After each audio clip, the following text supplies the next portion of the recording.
ನಮಸ್ಕಾರ ಗೆಳೆಯರೆ. ನೀವೆಲ್ಲ ಕೂಡ ಈಗ ಮಾಕ್ ಅಲಾಟ್ಮೆಂಟ್ ನಂತರ ಎಡಿಟಿಂಗ್ ಆಪ್ಷನ್ ಏನು ಕೊಟ್ಟಿದ್ರು ಅದನ್ನೆಲ್ಲ ಮಾಡ್ಕೊತಾ ಇದ್ದೀನಿ ಅಂದ್ಕೊಂಡಿದ್ದೀನಿ. ಈಗ ನಿಜವಾದ ವಿಷಯಕ್ಕೆ ಬರೋಣ. ಏನಪ್ಪ ಅಂದರೆ ಈ ವಿಡಿಯೋ ಮಾಡ್ತಾ ಇರೋದೇನೆಂದರೆ, ಈ ಬಾರಿಯ ಒಂದು ನೀಟ್ ಕೌನ್ಸ್ಲಿಂಗ್ನಲ್ಲಿ ತುಂಬ ವಿಚಿತ್ರ ವಿಷಯಗಳನ್ನು ನಾವು ಕಾಣ್ತಾ ಇದ್ದೀವಿ. ಮೊದಲನೇದೇನೆಂದರೆ ಎಕ್ಸ್ಪಾನ್ಷನ್ ಕಾಣ್ತಾ ಇದೆ. ಅಂದರೆ ನಾವು ಕಟ್ ಆಫ್ಸಲ್ಲಿ ನೋಡಿ, ಫಸ್ಟ್ ರೌಂಡಲ್ಲಿ ಯಾವತ್ತೂ ಕೂಡ ಈ ರೀತಿಯಾದಂಥ ಕಟ್ ಆಫ್ಗಳನ್ನು ನಾವು ಮೊದಲು ಯಾವಾಗೂ ಕೂಡ ನೋಡಿಲ್ಲ. ಹಿಂದಿನ ವರ್ಷಗಳ ಕಟ್ ಆಫನ್ನು ನೀವು ನೋಡ್ಬೋದು. ಯಾವತ್ತೂ ಕೂಡ ಒಂದು ಕಾಲೇಜ್ ಅಥವಾ ಗೋರ್ಮೆಂಟ್ ಕಾಲೇಜ್ ಅಂತ ತಗೊಳ್ಳಿ, ಅಥವಾ ಒಂದು ಪ್ರೈವೇಟ್ ಕಾಲೇಜಲ್ಲಿ ಒಂದು ಗೋರ್ಮೆಂಟ್ ಸೀಟಪ್ಪ, ಅವು ಯಾವುದೂ ಕೂಡ ಸಾಮಾನ್ಯವಾಗಿ 70,000 ಅಥವಾ 60,000 ಈ ಒಂದು ಗೆರೆನೇ ದಾಟ್ತಿದ್ದಿಲ್ಲ. ನಾರ್ಮಲಿ ನಿಮಗೆ ಸೆಕೆಂಡ್ ರೌಂಡಲ್ಲಿ ಸ್ವಲ್ಪ ಮಟ್ಟಿಗೆ ಇನ್ಕ್ರೀಸ್ ಆಗ್ತಿತ್ತು. ಯಾವಾಗಲೂ ಲೈಕ್ 1,00,000 ಹತ್ತತ್ರ ಇದ್ದವರಿಗೂ ಕೂಡ ಏನಪ್ಪ ಅಂದರೆ ಗೋರ್ಮೆಂಟ್ ಕೋಟಾ ಸೀಟು ಪ್ರೈವೇಟ್ ಕಾಲೇಜ್ಗಳಲ್ಲಿ ಸಿಗ್ತಿತ್ತು. ಜನರಲ್ ಕ್ಯಾಟಗರಿಗೆ ಮಾತಾಡಿದರೆ ಅದು ಕೂಡ ಅಲ್ಲ, 1,00,000 ದಾಟಿದ್ರಂತೂ ಸಿಗೋದೇ ಇಲ್ಲ. 90,000 ಅಥವಾ 80,000 ಇದ್ದವರಿಗೂ ಕೂಡ ಗೋರ್ಮೆಂಟ್ ಸೀಟ್ ಸಿಗ್ತಿದ್ದಿಲ್ಲ. ಯಾಕೆಂದರೆ ಇದು ಕಟ್ ಆಫೇ ಆ ರೀತಿ ಇರ್ತಿತ್ತು ಪ್ರತಿ ವರ್ಷ. ನಾವು ಈ ಒಂದು ಮಾಕ್ ಅಲಾಟ್ಮೆಂಟ್ ಆದಮೇಲೆ KEA ಪ್ರಸನ್ನ ಸರಿಂದ ಒಂದು ವಿಡಿಯೋ ನೋಡಿದ್ವಿ. ಆ ವಿಡಿಯೋದಲ್ಲಿ ಏನು ಹೇಳಿದ್ರು ಅಂದರೆ, ನಿಮಗೆ ಈಗ ಮಾಕ್ ಅಲಾಟ್ಮೆಂಟ್ ಏನಾಗಿದೆ ಅದರಲ್ಲಿ ಆಲ್ಮೋಸ್ಟ್ ನಿಯರ್ 100% ಸೀಟ್ಗಳನ್ನು ನಾವು ಅಲಾಟ್ ಮಾಡಿದ್ದೀವಿ. ಸೊ ಇದು ಏನಪ್ಪ ಅಂದರೆ ಈ ವರ್ಷದ ಚೇಂಜಸ್ಸು. ಪ್ರತಿ ವರ್ಷ ಏನಾಗ್ತಿತ್ತು, ಸೆಕೆಂಡ್ ರೌಂಡಲ್ಲಿ ಆಲ್ಮೋಸ್ಟ್ 100% ಸೀಟ್ಗಳು ಅಲಾಟ್ ಆಗ್ತಿತ್ತು. ಬಟ್ ಈ ವರ್ಷ ಆಲ್ರೆಡಿ ನಿಮಗೆಲ್ಲ ಗೊತ್ತಿರೋ ರೀತಿ ಕೌನ್ಸ್ಲಿಂಗ್ಗಳು ಲೇಟ್ ಆಗಿದ್ದರಿಂದ ಈಗ ಫಸ್ಟ್ ರೌಂಡಲ್ಲೇ 100% ಆಫ್ ಸೀಟ್ ಅಲಾಟ್ಮೆಂಟ್ ಆಗುತ್ತೆ ಅಂತ ಹೇಳಿದ್ದಾರೆ. ನೀವು ಬೇಕಾದರೆ ಆ ವಿಡಿಯೋನ ನೋಡ್ಕೊಬನ್ನಿ. ಲೇಟೆಸ್ಟ್ ವಿಡಿಯೋ ಇರೋದು ಅದು. ಅದರಲ್ಲಿ ಅವರು ಹೇಳಿದ್ದಾರೆ ಕ್ಲಿಯರಾಗಿ. ಬಟ್ ಇಲ್ಲಿ KEA ಕಡೆಯಿಂದ ಇನ್ನೊಂದು ಜಸ್ಟಿಫಿಕೇಷನ್ ನಮಗೆ ಬೇಕಾಗಿದೆ. ಅದೇನೆಂದರೆ, ಎರಡನೇ ವಿಚಿತ್ರ ವಿಷಯ ಏನಪ್ಪ ಅಂದರೆ, ತುಂಬ ಜನ ಸ್ಟೂಡೆಂಟ್ಗಳು ಅವರದ್ದೇ ಕ್ಯಾಟಗರಿಯಲ್ಲಿ ಅವರದ್ದೇ ಒಂದು ಆಪ್ಷನ್ ಎಂಟ್ರಿ ನೋಡಿದಾಗ ಎಲ್ಲ ಕರೆಕ್ಟಾಗೇ ಇದೆ. ಅವ್ರೇನು ಯಾವುದೇ ರೀತಿಯಂಥ ಮಿಸ್ಟೇಕ್ ಮಾಡಿಲ್ಲ. ಅವ್ರಿಗೆ ಬೇಕಾಗಿರುವಂಥ ಕಾಲೇಜ್ಗಳನ್ನು ಮೇಲ್ಗಡೆನೇ ಇಟ್ಕೊಂಡಿದ್ದಾರೆ, ಬ್ಯಾಡ್ದಾಗಿರೋ ಕಾಲೇಜನ್ನು ಕೆಳಗಡೆ ಇಟ್ಕೊಂಡಿದ್ದಾರೆ. ಯಾವುದೇ ಮಿಸ್ಟೇಕ್ ಇಲ್ಲ.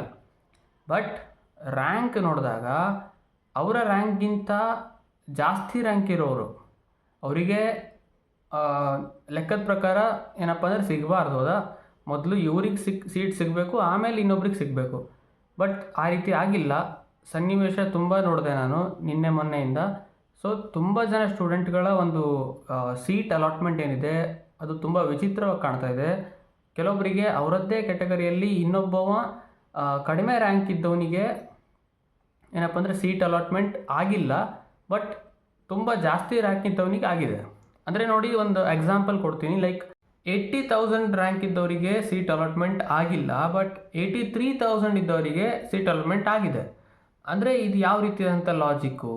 ಸೊ ಈಗ ಸ್ಟೂಡೆಂಟ್ಗಳಲ್ಲಿ ಭಯ ಬಂದಿರೋದೇನೆಂದರೆ, ಈಗ ಮಾಕ್ ಅಲಾಟ್ಮೆಂಟಲ್ಲಿ ಸೀಟ್ ಸಿಕ್ಕಿದ್ರೂ ಕೂಡ ಬಾರ್ಡರ್ ಲೈನಲ್ಲಿ ಇದ್ದವರಿಗೆ ಫೈನಲ್ ಅಲಾಟ್ಮೆಂಟಲ್ಲಿ ಸೀಟ್ ಏನು ಸಿಕ್ಕಿತ್ತೋ ಅದು ಕೂಡ ಇಲ್ಲದೆ ಇರ್ಬೋದು, ನಾಟ್ ಅಲಾಟೆಡ್ ಅಂತ ಕೊಡ್ಬೋದು. ಮತ್ತೊಂದು ಏನಂದರೆ, ಅದೇ ರೀತಿ ಇನ್ನೊಂದು ಕಡೆ ಖುಷಿಯ ವಿಚಾರ ಇನ್ನೊಬ್ರಿಗೆ ಏನಂದರೆ, ಯಾರಿಗೆ ಇನ್ನೂ ಸೀಟೇ ಅಲಾಟ್ ಆಗಿಲ್ವೋ ಮಾಕ್ ಅಲಾಟ್ಮೆಂಟಲ್ಲಿ ಅವ್ರಿಗೆ ಫೈನಲ್ ಆಗ್ಬೋದು. ಸೊ ಇದು ಯಾವ ರೀತಿ ಅಂತ ಹೇಳೋಕ್ಕಾಗಲ್ಲ. ಆದರೆ ಈಗ ಭಯ ಬಿತ್ತಿರೋದು ಇನ್ನೊಂದು ಅತಿ ದೊಡ್ಡ ವಿಷಯ ಏನಂದರೆ, ನೀವು ಅರ್ಥ ಮಾಡ್ಕೊಳ್ಬೇಕಾಗಿರೋದು, ಫಸ್ಟ್ ರೌಂಡಲ್ಲೇ ಈಗ 100% ಸೀಟ್ ಅಲಾಟ್ಮೆಂಟ್ ಆಗಿಬಿಟ್ರೆ ನಿಮಗೆ ನೆಕ್ಸ್ಟ್ ರೌಂಡ್ಗಳಿಗೆ ಹೋಗ್ತಾ ಹೋಗ್ತಾ ಯಾವುದೇ ಅಪ್ಗ್ರೇಡೇಷನ್ ಆಗದೇನೂ ಇರ್ಬೋದು. ಸೊ ಈ ರೀತಿ ಯಾಕೆ ಈ ರೀತಿ ಆಗಿದೆ, ಮತ್ತು ಜಸ್ಟಿಫಿಕೇಷನ್ ನಮಗೆ ಮೇನಾಗಿ ಬೇಕಾಗಿರೋದು ಈ ಒಂದು ಪರ್ಟಿಕ್ಯುಲರ್ ವಿಷಯಕ್ಕೆ. ಅದೇನೆಂದರೆ, ಒಬ್ಬ ಸ್ಟೂಡೆಂಟ್ ವಿತ್ ಹೈಯರ್ ರ್ಯಾಂಕ್ ಒಂದು ಸೀಟನ್ನು ತಗೊಳಕ್ಕಾಗ್ತಾ ಇದೆ, ಬಟ್ ಲೋವರ್ ರ್ಯಾಂಕ್ ಇದ್ದವರಿಗೆ ಯಾಕೆ ಆಗ್ತಾ ಇಲ್ಲ ಅಲಾಟ್ಮೆಂಟ್? ಹಾಗಾದರೆ ಯಾಕೆ ಈ ರೀತಿಯಾದಂಥ ಒಂದು ಸರಿಯಾದ ದಾರಿಯಲ್ಲಿ ಆಗಿಲ್ಲ? ಇಬ್ಬರು ಸ್ಟೂಡೆಂಟನ್ನು ಕನ್ಸಿಡರ್ ಮಾಡಿ. ಒಬ್ಬ ಸ್ಟೂಡೆಂಟಿಗೆ 93,000 ರ್ಯಾಂಕ್ ಇದೆ, ಇನ್ನೊಬ್ಬನಿಗೆ 94,000. ಸೊ ಹೀಗಿರಬೇಕಾದ್ರೆ ಸಿಸ್ಟಮ್ ಮೊದಲು 93,000 ಇದ್ದವನಿಗೆ ನೋಡಬೇಕು, ಅವನಿಗೆ ಸೀಟ್ ಸಿಗುತ್ತಾ ಅಂತ ನೋಡಿ, ಅವನಿಗೆ ಸೀಟ್ ಸಿಕ್ಕರೆ ಕೊಟ್ಟು ನೆಕ್ಸ್ಟ್ 94,000 ಅವನಿಗೆ ಮೂವ್ ಆಗಬೇಕು. ಬಟ್ ಇಲ್ಲಿ ನಮಗೆ ವಿಚಿತ್ರ ಏನು ಕಾಣ್ತಾ ಇದೆ ಅಂದರೆ, 94,000 ಇದ್ದವನಿಗೆ ಸೀಟ್ ಕೊಟ್ಟುಬಿಟ್ಟಿದೆ, ಬಟ್ 93,000 ಇದ್ದವನಿಗೆ ಯಾವುದೇ ರೀತಿಯಂಥ ಸೀಟೇ ಅಲಾಟ್ಮೆಂಟ್ ಆಗಿಲ್ಲ, ಡಿಸ್ಪೈಟ್ ಬೀಯಿಂಗ್ ಸೇಮ್ ಕ್ಯಾಟಗರಿ. ನೋಡಿ, ನಾನು ಡಿಫ್ರೆಂಟ್ ಕ್ಯಾಟಗರಿ ಅಂದರೆ ಈ ರೀತಿಯಾದಂತಹ ಕ್ವಶನ್ ಹಾಕೋದಕ್ಕೆ ಯಾವುದೇ ಲಾಜಿಕ್ಕೇ ಇಲ್ಲ. ಖಂಡಿತ ಆಗೋ ಚಾನ್ಸ್ ಇದೆ. GM ಕ್ಯಾಟಗರಿಯವನಿಗೆ ಒಳ್ಳೆ ರ್ಯಾಂಕ್ ಇದ್ದರು, ಅಂದರೆ 70,000 ರ್ಯಾಂಕ್ ಇದ್ದರೂ ಸೀಟ್ ಅಲಾಟ್ ಆಗದೇ ಇರ್ಬೋದು. ಬಟ್ SC ಕ್ಯಾಟಗರಿಯವರಿಗೆ 1 ಲ್ಯಾಕ್ ಇದ್ದರೂ ಕೂಡ ಸೀಟ್ ಅಲಾಟ್ಮೆಂಟ್ ಆಗ್ಬೋದು. ಬಟ್ ಸೇಮ್ ಕ್ಯಾಟಗರಿ ಅಂತ ಬಂದಾಗ ಇಬ್ಬರು ಕೂಡ ಒಂದೇ ಕ್ಯಾಟಗರಿಲಿದ್ದಾಗ ಈ ರೀತಿ ಆಗುವಂಥ ಚಾನ್ಸೇ ಇಲ್ಲ. ಸೊ ಕ್ವಶನ್ಗಳು ಇಲ್ಲಿ ಉಂಟಾಗ್ತಾ ಇದೆ. ಸೊ ಇದು ನಮಗೆ ಬೇಕಾಗಿರುವಂಥ ಜಸ್ಟಿಫಿಕೇಷನ್. ಇನ್ನೊಂದೇನೆಂದರೆ, ಯಾರೆಲ್ಲ ಈಗ ಆಯುಷ್ ಕೋರ್ಸ್ಗಳಿಗೆ ಹೋಗ್ಬೇಕಂತ ತುಂಬ ಕಾಯ್ತಾ ಇದ್ದೀರೋ ಅವರಿಗೆ ಸೀಟ್ ಮ್ಯಾಟ್ರಿಕ್ಸ್ ಇನ್ನೂ ಕೂಡ ಬಿಟ್ಟಿಲ್ಲ. ಸೊ ಸೆಕೆಂಡ್ ರೌಂಡಲ್ಲಿ ನೀವು ಕಾಯಬೇಕಾಗತ್ತೆ. ಸೆಕೆಂಡ್ ರೌಂಡ್ ತನಕ ಇದು ಒಂದು ಸಮಸ್ಯೆನೇ. ಏನಪ್ಪ ಅಂದರೆ, ಎಷ್ಟು ಬೇಗ ಸೀಟ್ ಮ್ಯಾಟ್ರಿಕ್ಸ್ ಬರುತ್ತೋ ಅಷ್ಟು ಬೇಗ ಒಳ್ಳೆಯದು. ಇಲ್ಲ ಅಂದರೆ ಏನಾಗುತ್ತೆ ಅಂದರೆ, ಆ ಒಂದು ಪರ್ಟಿಕ್ಯುಲರ್ ಕೋರ್ಸಿಗೆ ಹೋಗ್ಬೇಕನ್ನೋರಿಗೆ ಮೊದಲನೇದಾಗಿ ಮಾಕ್ ಅಲಾಟ್ಮೆಂಟ್ ಅಂತೂ ಹೋಯಿತು. ಇನ್ನೊಂದು, ಅವರಿಗೆ ಕೇವಲ 1 ಚಾನ್ಸ್ ಮಾತ್ರ ಸಿಗುತ್ತೆ. ಸೆಕೆಂಡ್ ರೌಂಡಲ್ಲಿ ಸಿಕ್ಕಿದ ಸೀಟಿಗೆ ನಾವು ಅಡ್ಮಿಷನ್ ತೊಗೊಳ್ಳೇಬೇಕು. ಮತ್ತು ಅಪ್ಗ್ರೇಡಿಗೆ 3rd ರೌಂಡಿಗೆ ಅಷ್ಟೇ ಪಾರ್ಟಿಸಿಪೇಟ್ ಮಾಡಬೇಕು. ಸೊ ಅವ್ರಿಗೆ 1 ರೌಂಡಿಂದನೇ ಒಂದು ರೀತಿಯಾದಂಥ ಅವಕಾಶ ವಂಚಿತರಾದಂಗೆ ಆದರು. ಸೊ ಇದು ಕೂಡ ಒಂದು ರೀತಿಯಾದಂಥ ತೊಂದರೆ. ಮತ್ತು ಎಲ್ಲರಿಗೂ ಹೇಳೋದೇನೆಂದರೆ, ದಯವಿಟ್ಟು ನೀವು ಏನಪ್ಪ ಅಂದರೆ, ನಿಮ್ಮ ಒಂದು ಆಪ್ಷನ್ ಎಂಟ್ರಿನ ಚೆಕ್ ಮಾಡ್ಕೊಳ್ಳಿ. ಈಗ ಟೈಮ್ ಇದೆ, ಇನ್ನು ಸ್ವಲ್ಪ ಟೈಮ್ ಮಾತ್ರ ಉಳಿದಿದೆ. ಸೊ ಇಷ್ಟರೊಳಗಡೆ ನಿಮ್ಮ ಒಂದು ಆಪ್ಷನ್ ಎಂಟ್ರಿನ ನೀವು ನಿಮ್ಮ ಒಂದು ಪ್ರೂಫಿಗೋಸ್ಕರ ಕರೆಕ್ಟ್ ಮಾಡಿಟ್ಕೊಳ್ಳಿ ಮತ್ತು ಡೌನ್ಲೋಡ್ ಮಾಡಿಟ್ಕೊಳ್ಳಿ. ಸೊ ಅದು ನಿಮಗೆ ಪ್ರೂಫ್ ಆಗಿ ಉಳಿಯುತ್ತೆ. ನಾಳೆ ನಿಮಗೇನಾದರೂ ಸಿಗಬೇಕಾಗಿರೋ ಸೀಟ್ ಸಿಗಲಿಲ್ಲ ಅಂದರೆ ನಿಮಗೆ ಕಾಪಾಡುವಂಥದ್ದು ಇದೇ ಪ್ರೂಫು.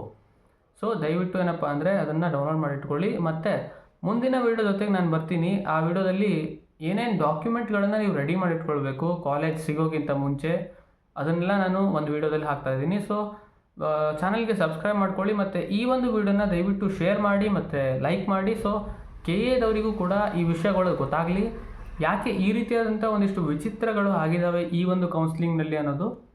ಸೊ ಎಲ್ಲರಿಗೂ ಕೂಡ ಧನ್ಯವಾದಗಳು ವಿಡಿಯೋ ನೋಡಿದ್ದಕ್ಕೆ. ಮತ್ತೆ ಬರ್ತೀನಿ.